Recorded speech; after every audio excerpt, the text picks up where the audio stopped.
Recording started. All right, there we go. So you look up at the camera, huh? The whole time you talk? We try to look up at the camera or look at each other. Right. Sometimes I look at the screen to make sure that I haven't. It's pretty bright. Not too shabby. I mean, it highlights our features. How do you? Oh yeah. I mean, we are the two best-looking oil field guys from Oklahoma in this area right here, allegedly. I mean, Southeast Oklahoma boys, the Southeast Oklahoma Oilfield Mafia is legendary in their wisdom and their knowledge and their engineering and their drilling and their good looks. I like it. And their ability to pick up women out of their league. Absolutely. I outkick my coverage. I definitely outkick my coverage. Yeah, I mean, we all do it. Yeah. But no engineering, though. I don't think I'm very good at engineering. I was trying to think of some engineering. You like to make engineers upset. Like, I broke it, boss. I am good. I'm good at that. Yeah. Aggravating engineers. I guess that could go as engineering.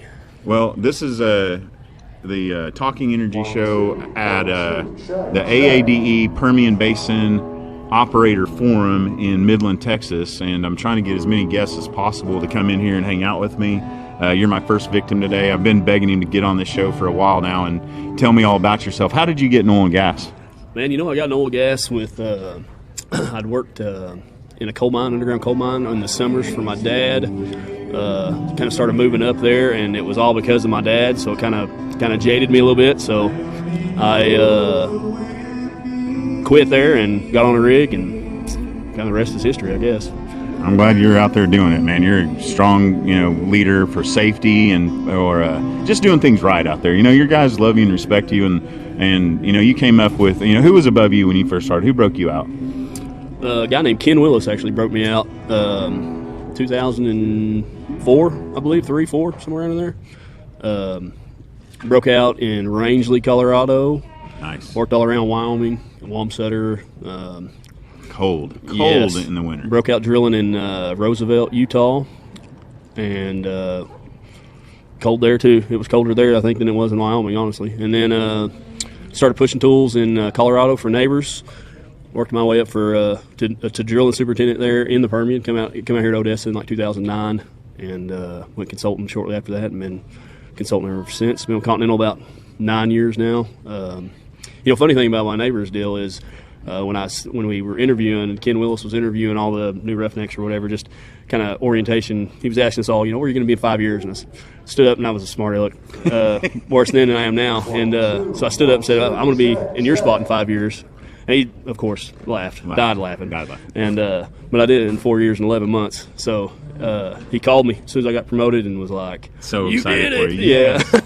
So yeah, that was pretty cool. But man, when everybody else would take days off, I didn't do it. I worked a lot. I realized early on that if I worked over 4 hours each day, they would pay me for 6 at Neighbors when they were shorthanded when it was in the winter.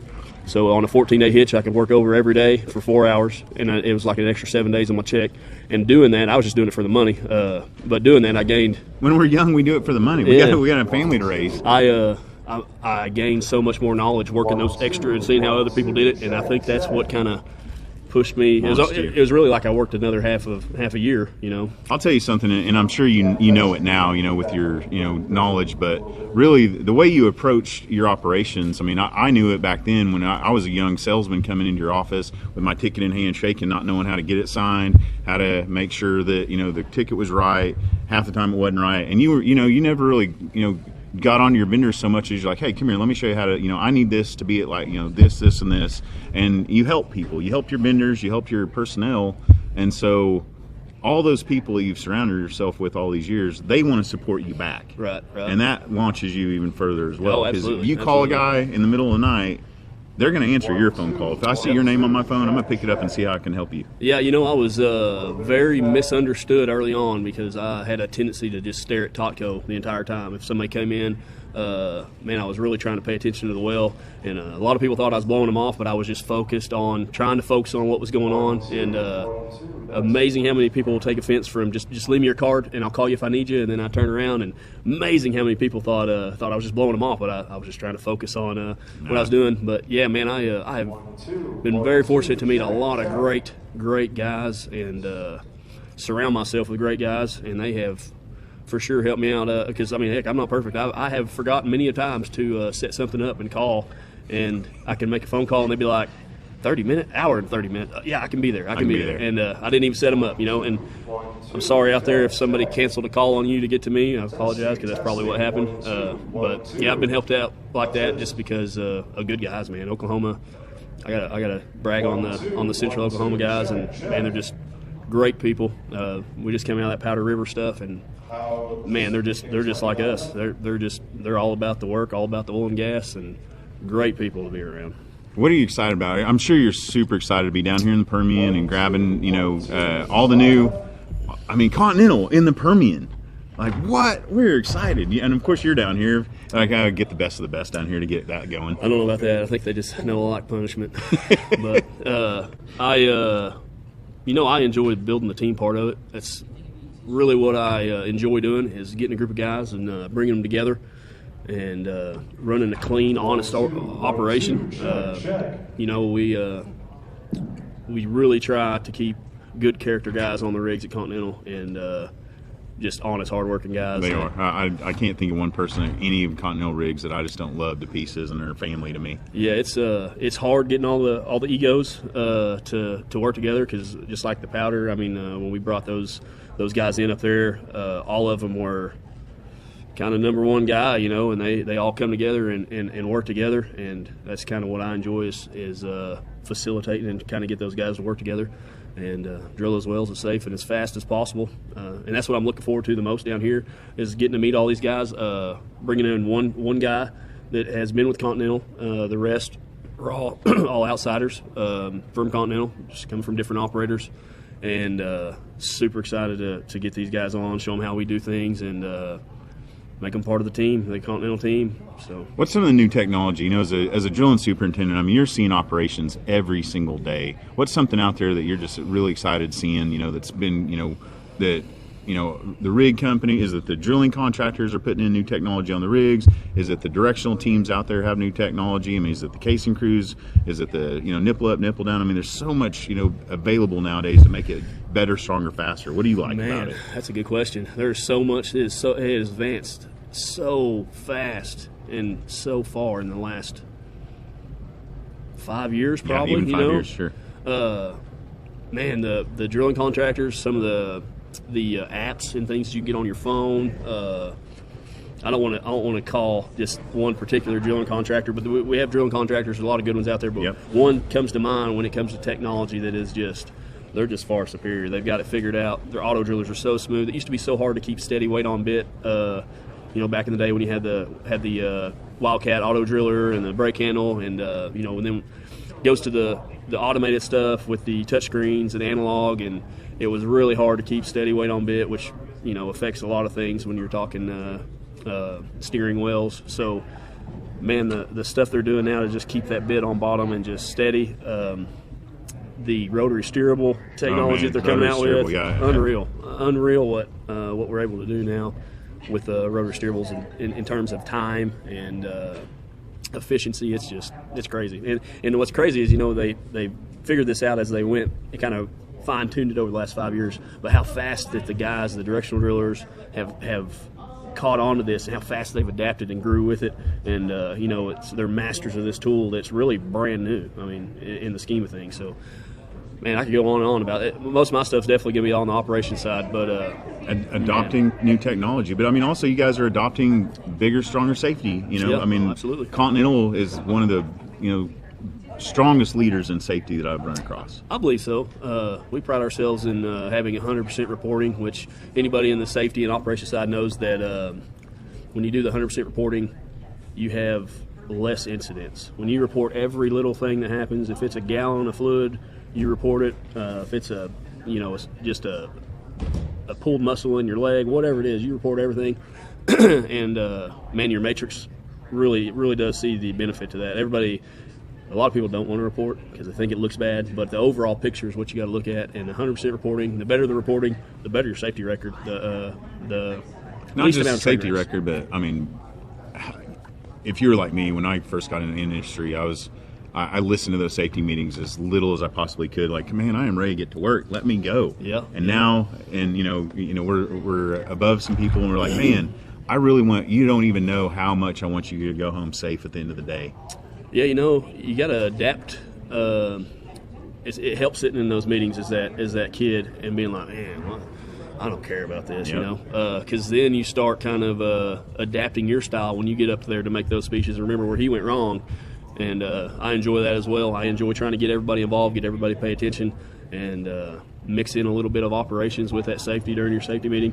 Because most of these guys, man, they just want to get out there and get after it. That's just the oil and gas way, man. We just want to get after it. Once we get a game plan, let's go. And you got to mix that stuff in there, keep them entertained, and keep them focused on you, and they take the message good. But if you just go in there and start spouting numbers and just go through the statistics, and you're reading through your safety bulletin, and guys are dozing off or not paying attention at all. So got to make it interesting. What do you think we could do as an industry that we could do better? Not Continental. I'm just saying, like, just industry-wide. Yeah, man, I mean, it's no secret we're kind of under attack. A lot of false narratives about us. And it's kind of that thing, the squeaky wheel gets the grease, right? Yeah. I think that a lot of leaders can kind of step up and explain this stuff. Got a funny story about that. I was in Outback with one of my old bosses, and we were eating, and the waitress, she came and he tipped her really well, and she said, "What do you do?" And he told her, and she was like, "Well, what about global warming?" And so he actually kind of broke it down for her there for a minute and explained like all. He didn't bash her at all. No, he said, no. "Hey, I understand that you have a concern, and let me help you." Yeah, so he kind of took her back in time before the Industrial Revolution. I mean, the whole deal, in about a 10-minute deal, and she was just, she may have been 20. And man, by the end of it, she was like, "Man, my toothbrush! I can't have a toothbrush without it." And so it's you can see it on her face. She walked away with a different perspective of both of us too, because of man. Let's face it, most people think of oil and gas guys, old dirty roughneck, And Growing up where you did and I did, Southeast Oklahoma boy, Northwest Oklahoma boy. I mean, I didn't know that existed. I thought everybody appreciated us and understood what we were doing, and we kept our head down and worked hard. And you pop up a few years later, like now, and you're like, wait a minute, what? Not everybody loves us? Yeah, no, it's a trip. It's a trip. Wyoming's very, very they love energy oil and gas there, friendly, yeah. man. That was pleasant to see. But the closer you get to the cities, man, it changes. Even Oklahoma City. And it's just like you said, it's just lack of education. And now if you haven't followed Garrett Thornburg on LinkedIn, I mean, just always positive posts. You've a lot of people in our industry, and especially in your position, would never ever touch social media. But you harness your energy, and you post something positive every chance you get about our industry, and just about your crew, just about the scenery around you. I mean, just the beautiful rig pictures you put out there. Man, I like the rig pictures. I do too. I used to think I was a little bit soft when I started taking them, and I was like, man, these are really good. And Wyoming has some of the most beautiful sunrises around. Man, incredible. If they look that good on picture, just your pictures actually it makes me want to go up there and visit you in the cold. Yeah. I'm glad you're down here in the warm Permian now. Somebody asked me, well, how are you getting those pictures? Like, what are you doing to catch them? It's like, well, you got to be out there before anybody else is. Those are right there at sunrise, and it's tough to get them. You got to take about 12 of them, but you'll get it. But my deal is everybody knows you take a picture with your phone, and it never looks the same as it does in real life. So as good as those pictures are, man, it's just unbelievable in real life. Some of the sunrises and sunsets in Wyoming, it's beautiful. There you have it. You salesmen, get out there and go visit rigs. Well, maybe not right now. I don't know. Be careful. Better call ahead. Yeah, be careful. Call ahead. Yeah, call ahead. Call ahead. No. Well, that's incredible. How many people you think Continental employs now total? Do you have any idea? Man, I ain't got a clue. I mean, they're it's growing so fast. Our industry is growing fast. I hope that anybody's watching this right now that may be outside of oil and gas, if you're interested, I mean, reach out to guys like Garrett and myself, man. We would love to, do our best to bring you into our industry. We always need great people and, smart people, smarter than me for sure, and, get out there and work hard. And, man, it's rewarding. It's absolutely incredibly rewarding. You won't meet a better group of people. I mean, I've said that from the day I started. I mean, every industry or place has bad apples, right? I mean, that's just the way it is. But as far as just a whole, man, you won't meet any better people than oil and gas guys, gals. It's pretty awesome, and it really is. Well, I can't thank you enough for being on this. I know I've been bugging you a while, and I knew I'd catch you eventually. But how do people get a hold of you? Better just connect with him on LinkedIn. Yeah, tag me on LinkedIn. Yeah.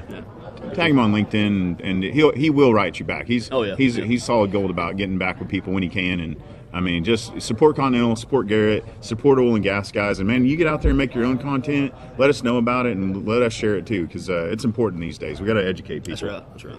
God bless Cool. you, man. Thanks, I appreciate man. y'all. Yep.